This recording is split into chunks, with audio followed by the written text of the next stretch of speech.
হ্যাঁ দর্শক, আমি আবার চলে আইছি গরম মিডার তাফালের কাছে।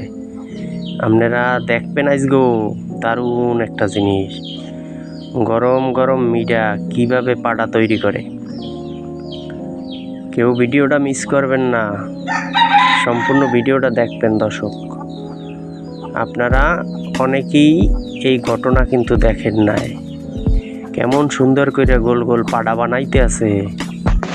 এই যে মিডার কারিগররা কিভাবে বানাইতে আছে, এই যে দেখেন দর্শকরাও দেখতে আছে, হ্যাঁ স্বচক্ষে দেখতে আছে এবং গরম গরম গুড়ের ঘেরান নিতে আছে সবাই। তাই আমি আমনেগো সামনে ভিডিওটা ধরতে আসি। দেখেন কিভাবে গরম গুড় পাড়ার সিস্টেমে তারপর এটারে শক্ত করতে আছে, আপনারা দেখবেন। আর যার গরম গরম গুড় খাইতে ইচ্ছা করে সে লোকেশনে চলে আইবেন, ঠিক আছে। গুড়ের কেজি 220 টাকা মাত্র, গরম গরম গুড়। এই গুড় শতভাগ পিওর দর্শক, কোনো সন্দেহ নাই। এই গুড়ে বিন্দু মাত্র ভেজাল নাই, কারণ ম্যাক্সিমাম গুড়ই